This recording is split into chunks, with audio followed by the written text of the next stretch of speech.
The greatest thing that I was ever taught was a wise man learns from other men's mistakes, right? And this conversation about buying a house has been something that has been a debate in this generation, especially my generation of people. I really don't think we're into the house thing. I don't want to give too much insight on this because I really, I just want to I want y'all to watch these videos and, really soak in what I'm about to show y'all, and then we can have a conversation after. This is some game that people can actually learn from. Most of the time, you would think that a bad financial mistake would be buying jewelry or spending money on clothes or vacation. My worst financial mistake was buying a home. It's one of these things where a lot of times in life, you think is a good idea is actually a terrible idea. Yeah. But you don't fully realize that until you're actually in it. So, buying a home, I purchased a plot of land, right? And the idea is like, all right, you could build a home from scratch. And that way there's no energy in it. You get to design it how you want to design it. Yeah. Everybody, it's like the dream, right? To actually be able to build your own home. From scratch, yeah. Well, just so happened that I purchased a home from a con artist. One of the things was that there was supposed to be a huge water basin in my backyard. For anybody who doesn't know what a water basin, and a water basin is like an area that gets flooded or has a lot of rain. They have to build a system in place to funnel the rain so it doesn't actually flood properties. It's like a man-made river of sorts, and then it actually ends at one point, and that's like a catch basin where it actually catches the water. So my property was the catch basin. I had to get a lawyer involved and go back and forth with his lawyer. And in the process of actually firing the guy, now I have to get a civil engineer because my property is also not level. So I have to grade the property. I have to flatten it out, which isn't as easy as you would think, because you got to actually find a civil engineer that can actually draw up a blueprint to actually grade the property. Then they got to put the water basin underground. 2 years, I only have the foundation. So I wasted a lot of money because I'm still paying taxes every single month, right? My loan expired already. Then I had to renew the loan. Then I got to renew the loan again. I'm paying a penalty because the loan is already expired. My construction loan, I'm paying a penalty every month on that. Yeah. I have to pay a lawyer. I have a consultant, an engineer, so I have to pay him. When I do get the civil engineer, I'm gonna have to pay for the civil engineer's work. Then I'm gonna have to actually pay for the water basin, which is at least a couple $100,000. Then I'm gonna have to pay to grade the property. That'll probably be a couple $100,000. So unless you have time to really dedicate and you have a lot of information, it's not something that I advise at all. Back the whole train up. You said owning a home is not the pathway. So you're not against renting. It's No, crazy. to It's hell the with worst, owning a the home. worst. At this point, it's financial one of mistake. the I'm gonna best give you some ways game. to This build is some wealth. game that people can actually learn from. Wait. Back the whole train up. You said owning a home is not the pathway. So you're not against renting. No, to hell with owning a home. At this point, it's one of the best ways to build wealth. Cap. It's a lie. I'm not telling people that they should not own a home, right? But home ownership is not the most important. If you look what's going on within the real estate market, Yes. as an investor, I've bought properties, I own real estate. The return on investment ain't that. It's not helping me get to a point of freedom. It has a lot of tax benefits, but when you have money in the stock market, it doesn't have a tax penalty on it if your money is sitting there. So if you look at some of the wealthiest people, their money is in stocks. So you go, well, how can Buddy buy Twitter and use stocks and use the evaluation of his stock portfolio? Wow. But he don't pay taxes on it. You are getting ready to change the whole game on this. I have a You are friend. disrupting everything that I thought I knew. Wait.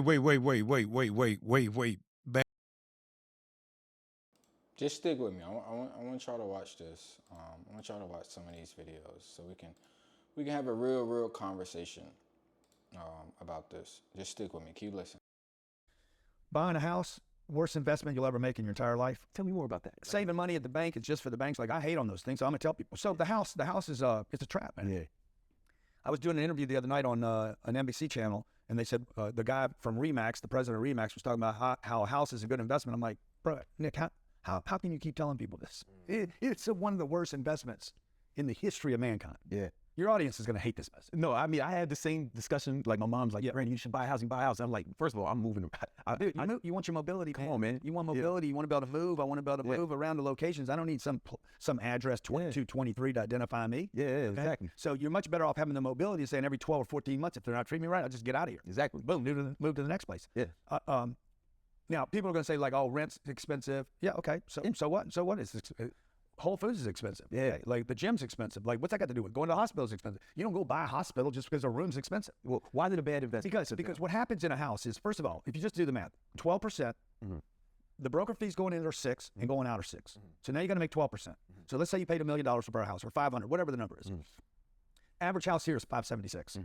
So 576 is what you paid. Now you need 12% for broker fees. You need another, let's say you keep the house 10 years. Okay. You need 10% in maintenance fees. It's 1% a year in maintenance fees. It's about 2% in property taxes every year. That's 20%. 2 times 10 is 20. And it's probably 7% to the bank, so that's 70%. Total those up, it's 112%. So $576,000 home will have to be sold for $1.2 million in 10 years. You're not going to sell it for that. To break even. To break even. Break even. Dead money. Yeah. And you had to put $100,000 down to do this deal. And that's why I said the opportunity cost. Yeah. Like there's, boom, it's insanity. Yeah. But the banks are going to tell you it's good. Why? Because the Bank of America made 70% on your deal. The brokers made 12%. The maintenance people made 10%. And property taxes, that's what you fund every year. Even when you pay your home off, you'll still have to pay this 2%. This will go on forever. So a house is just not a good investment when you compare it to stocks, even commodities, or your own business. Right? Or your own business, or you invest have to in say, yourself. Or, hey, rather than buying one house where you live, rent where you live, and take that $100,000 and go buy a piece of real estate where other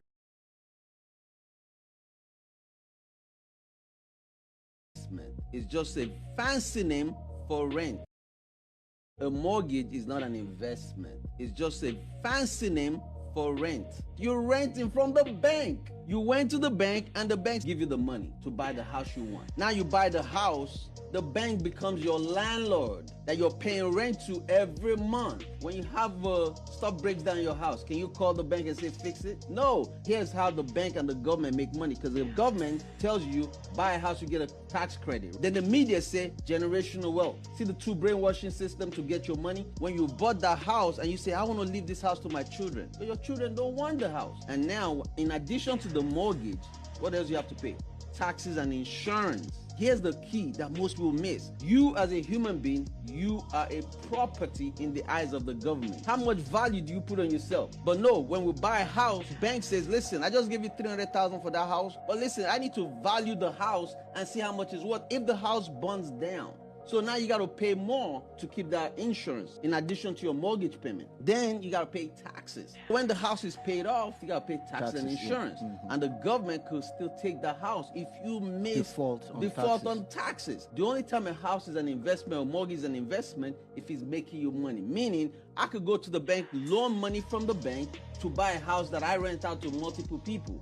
Now I'm the landlord, not the bank. I have tenants paying the mortgage so I could take care of the bank, but I deal with my tenants. A mortgage is not an investment. It's just a... So when you hear that, like, your whole entire perspective of what you thought you knew changes, because you'd be in a situation where usually, like, your whole life people like get a house, buy a house because you don't want to be renting for somebody your whole life and this, that, and the third. You know, now majority of the people that I showed you, I've met all of those people in person. Some of those people I know them, I talk to them, on a consistent basis. So, I'm not having a biased opinion because these people do own homes. But what I am saying is that, like what Grant said at the end, you typically have to change your mentality because a lot of people are telling you that buying a home is the best investment, but you have to figure out where they got that from. They got it from the banks. The banks are pushing this marketing scheme. I wouldn't even say a scheme, but they're pushing this marketing tactic to make you believe that this is the best investment that you have. And in reality, I don't know, right now, if we look at houses damaged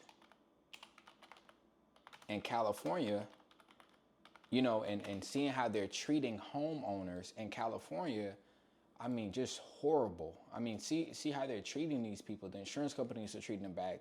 The politicians are treating them horrible. Only giving them a certain amount, not giving them housing. Like, it seems like in today's time, if you purchase a home, you get treated really, really bad. If something does happen, the banks treat you really bad. Everybody treats you bad. And it's just, I'm 24 years old. And, you know, everybody's telling me, you know, put my stuff into real estate and do all this, buy a home. And he's right, man. I want to move. Like, I just moved to Fort Lauderdale, Miami. You know, I'm traveling. I'm going places. I just spent over a month in Europe. I don't want to be locked down, you know, to a specific area. And, you know, of course, I don't have kids or anything. But even when I get children, of course, I'm not going to be renting. But I just would never see a home as an investment. And I know it sounds so crazy, it's very controversial, because I'm about to show you guys another person I respect. And I sent the message, you know, you guys probably see it on there, because I felt like, you know, I get it. I get what he was saying. But in reality, I think people got to get with the times, bro. We're in a space to where a Bitcoin is worth over $100,000. A Bitcoin is outpacing inflation. You know, you got people like that don't even understand the value of TikTok. Like, the same people that's running this country don't understand the value of cryptocurrency. They don't understand the value of TikTok. They don't understand the value of YouTube. They don't understand the value of digital real estate. And they're telling you what the best investment is because it worked 60, 70 years ago. And I think that because we're in a different time zone, we're in a different time frame in life, I think people got to keep up with the time. So I'm going to play this video with John Hope Bryant, who is, I believe he is the #1 minority single family home owner, like the largest single family home owner in America. And I see why he's going so hard. But in reality, you know, I will say, like, hey, bro, you know, talk to somebody that's 24 years old. I don't see the benefit, bro. It's like, it you know, unless, of course, I'm renting it out. But let me tell you something. When I look at, you know, how much I need to put down on a $500,000 home, let's just look at, you know, mortgage rates. Like, mortgage rates today, right? Mortgage rate today, right? Is that, let's say it's at a, you know, 7.0%. Let's just say we go to the compound interest calculator and we look at that 7.0%. You know, let's just say, you know, this is a $500,000 home. I put down, let's say I put down, let's just say I put down 50,000. Let's say I put down 50,000 on a $500,000 home. Let's say my payments is $2,500 a month, right? I'm gonna pay that down 15 years. Let's say my interest rate is 7. I don't think I'm doing this right, but I hope I am. And let's say annually, over time, I think what people are not understanding is, of course, your opportunity cost that is lost over time. On a 7% interest rate in a 15-year time frame, that's $898,000. I hope I did the math right. But typically, of course, you know, if you're doing a 7%, you're not paying them $500,000 back. You're paying them an extra 100, 200, 300,000 over time. So I think that, you know, that's not a conversation that people are having. We're missing out on the opportunity cost of what you could have did with that $50,000 down payment. Like, what type of business could you have started? You could have bought 2 18-wheeler trucks. You could have done, you know, you could have did Shopify. You could have put your money in, you know, other vehicles that would have outpaced you purchasing a home and, you know, this equity. But let's play this video. Let's play this one, because he has something to say in regards to this video. In their own voice. You know, I really try not to blow people up, because I think everybody deserves their own opinion and their own voice, and people are allowed to set themselves on fire. It's a free country, but you're not allowed to set other people on fire. You're not allowed to spread misinformation as truth. You're allowed your own opinion. You're not allowed your own facts. And stupidity is a learned art. I mean, you got to be dumb on purpose. Just because somebody has a suit on, and I'm intentionally not wearing a suit today, just to show you that you don't have to be an expert to be all dressed up, but you better not be messed up in the head. You don't ever have a suit on to understand that this guy doesn't know what he's talking about. And just because you're wearing a suit doesn't mean you know what you're talking about. He says he's a financial expert, but he's saying nothing that makes any sense. And by the way, what's his name and where does he work? What makes him an expert? No one is asking this question in the comments. Let me just jump right into this. He's just wrong. He says a mortgage is not an investment. A mortgage is a debt instrument. So how could it be an investment in the first place? But what it is good debt. There's good debt and bad debt. I've explained this on my podcast, Money and Wealth. You should follow it, by the way, in my book, Financial Literacy for All, bestseller. You should get it. Go to my coaches at Operation Hope, the counseling for free. If you tell them I sent you, I'll give you a $1,000 free coaching scholarship on me just to go to Operation Hope, my nonprofit. Now, good debt is where it's tied to something that might appreciate. Bad debt is tied to something that will probably depreciate. So buying a car would be bad debt. Buying shoes would be bad debt, and putting it on a credit card, okay, that's going to depreciate. But a home actually might appreciate. So all things in balance, it's actually good debt, but it's not an investment. So he doesn't know what he's talking about. But it is an investment vehicle because it allows you to buy a home, which is probably the best investment the average family is going to get. Do you know that 75% of mainstream families, read white, Caucasian, own a home? Why do you think they do that? Because they're stupid? And my guess is this guy, if he is really a real person, really an expert, owns a home. The people on TV tell you not to own. Okay, I don't like the white analogy, and the reason being is because I think we're missing the fact that, of course, we all live in the same world, and you're also in a situation to where, of course, 70% of people don't have enough money. So it doesn't even matter if they were white, black, or blue. You still have to understand that, number one, most people don't have enough money to survive. Their jobs are not paying them enough. Most people don't have enough money for retirement. And you're telling people to go purchase a home and they have to have this huge down payment. I think it's just a little bit. So I wouldn't highlight that at all. So yeah, that's the only thing I would say for so far. It's like, yeah, cool, but I think highlighting the whole white thing is just a little much for me. Own a home? Own a home. Drives me nuts. All right? Not black people, white people, Asian people, all these experts, so-called experts, telling you poor people and working class people don't buy. It's like a conspiracy to keep you poor. So look, there are 15 ways why the tax policy disputes what this guy says about owning a home. All right. So mortgages are not the bank renting. You're not renting from the bank. You're renting money from the bank, right? Not the property. You own the property, and the bank doesn't own the property unless you don't pay. Okay, so I think even what he said, he's contradicting himself because he's not, this guy's not being literal with his conversation. Like, he's not being literal in the conversation. He's not saying that the bank's literally, you're renting it. He just said that, hey, listen, if you don't make your payments, now the banks own the home. Well, basically, you just basically contradicted yourself by saying that you technically don't own the home, because if you own something, can't nobody just up and take it from you unless you just don't own it.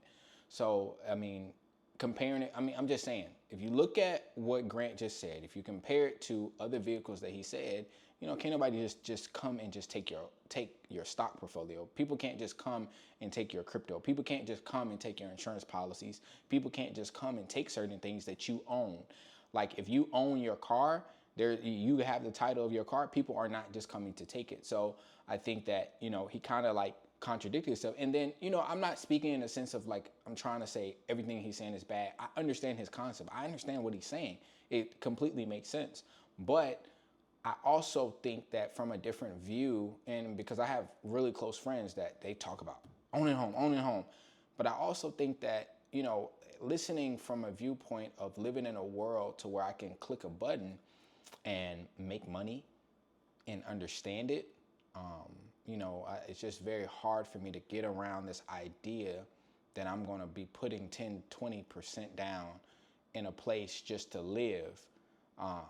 And I'm not in a situation to where I'm earning enough passive income. Now, I'm an entrepreneur, so I have the ability to, of course, make money, in multiple different types of ways. But I'm speaking for the average American that's out here, and it takes them years to save up that 10 to 20% to put down on that home. You know what I'm saying? Like, my mom, she's a homeowner, and I remember what we had to do to go purchase the home that she wanted. I remember months and months and months, almost a year, without having a regular lifestyle, having to move in with family because the money that you're saving up for is to put down. Now, guess what? It ended up being one of her greatest investments because she, she was able to get a home and things like that. But I want you guys to listen to the word choice of those other people. They're talking about building wealth. The first guy, Rashad, on Earn Your Leash, he wasn't talking about building wealth, but he said it was his worst investment. It was his worst investment. So if we're talking about investment, we're talking about building some type of wealth. I don't think my mom was trying to invest into a home. I think she just wanted a home to live in. So those are two different perspectives when it comes down to purchasing a home. And he says, hey, all these guys have their homes, but they don't have their homes as investments. They have their homes to live in. And majority of those people, they probably didn't pay off their home because of opportunity costs. Opportunity cost is everything. Leverage is everything when it comes down to the money that you have today. Right? If I give you a loan and you don't pay, I'm going to own your property. So I don't have time to go. I did a whole podcast on money and wealth, talking about home ownership. But look, mortgage interest deduction, which means you get your money back when 20 to 30 years on average you pay no mortgage, you get that back in mortgage interest. And he's also talking about tax deductions, which is cool to talk about, but real estate is not the only tax deduction, right? It's just not at all. So you could take multiple tax deductions, and especially if you were able to purchase a home, especially if you're thinking like these people, you're not in a situation to where you're just thinking about just one little tax deduction. You're thinking about building true wealth. So taxes is not like a real big issue, because of course you're going to follow, you're going to pay your taxes, but you're also going to make sure that you have a team of people that understand the tax codes as well. So I understand he's saying the tax codes, but you can't waive the tax code when these people are talking about building wealth. You might get it back in a tax refund too. So you're paying yourself, literally not paying the bank, you're paying yourself. Property tax deductions, capital gain exclusions. If you're a married couple, you get $500,000 from the sale of your house on the profits above what you owe as the property appreciates over time, and that's the real benefit of home ownership is appreciation. Appreciation. Let's think about how long that takes, though. Let's think about how long that takes, and let's think about how many people are literally paying their house off in a matter of time. We're talking about at least 15 to 30 years. That's why these mortgages are 50, and they're talking about boosting it to like 60, 70 years now on these mortgages, and why these banks are really profiting. So you have people that are in a situation where they're taking their extra $1,000 that they're making in a household a month, and they're putting it towards, of course, these mortgages to try to pay off as fast as possible. Yes, it will appreciate over time, but you also have to understand that we're competing against time. That's the only thing we're competing against. So that extra $1,000, those other people are saying, what could you have done with that extra $1,000? Grant Cardone is saying, what could you have done? Him 500 is saying, what could you have done with the extra $1,000 that you were putting down on your home that you're living in? That's not a true investment to them. That's your money. You don't get taxed for it as long as you're primary residence. A single person, $250,000. Are you listening to me? That's free money. Hello. I get so worked up about crazy people. Tax-free refinancing benefits. In other words, you can deduct the points that a lender will charge you to refinance your mortgage. Mortgage loan deductions for a home equity loan. First-time home buyer assistance, which means the government may give you a down payment to buy a house. Someone's going to give you a down payment to rent an apartment building, and I'm a landlord and telling you not to rent unless I want you to rent, but not forever. I want you to go from rent to own. Renewable energy tax credits for home ownership. It goes on and on and on. There's a lot, and even the government, even if it's an income producer. Like, I want y'all to just even pay attention to the what posted this. Wealthy pot. Wealthy, right? You're talking to the wealthy individuals. Like he's saying, he's a largest single family homeowner. We're not talking to average individuals. We're talking to wealthy individuals that are looking to do something different. So we can't say that.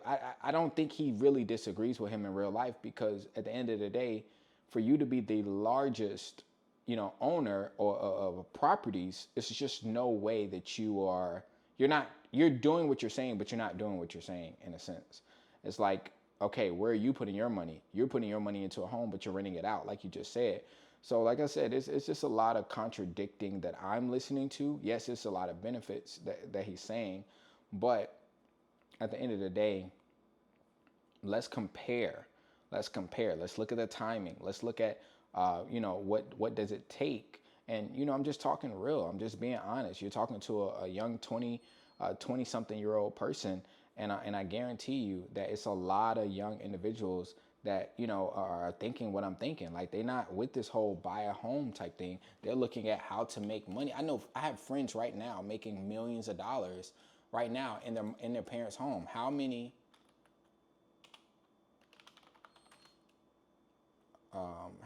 millennials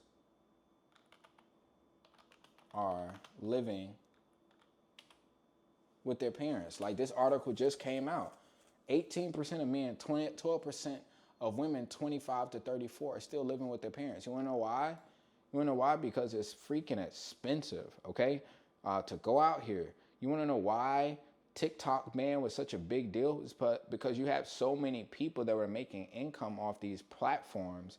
And you know, nearly 50% of Americans are now, look at this, now living with their parents. Like, come on now. What are we talking about here? So I think that, you know, a lot of the stuff that people are saying is just crap, bro. It's just crap, and it's not keeping up with the times. It's that people are not being real with themselves. You know, people are really, really, they're just not being real with themselves. So make sure you guys like, comment, subscribe. I really like this conversation. Put your thoughts down below. And I know, you know, a lot of people are going to disagree with me, especially, you know, my elders. They're going to disagree with me. But, you know, until I see something different, man, please change my mind. Please show me why I need to take my extra couple thousands of dollars to go pay down, you know, to, number one, go put down on a home, to number two, you know, to try to hurry up and pay off my home, you know, and to do what with it? To live, you know, debt free because I now have this extra money. I mean, I just don't see the benefit. That extra $1,000 could have went to something else. So that's just me. So hey, listen, like, comment, subscribe, put something below. Make sure you follow me on every platform. Let's get it. And if you got any questions in regards to, of course, you know, getting your insurance together, getting your taxes together, getting your credit together, building out an estate plan for you and your family within a trust, make sure you go ahead and click the link below and let's have a conversation. Let's get it.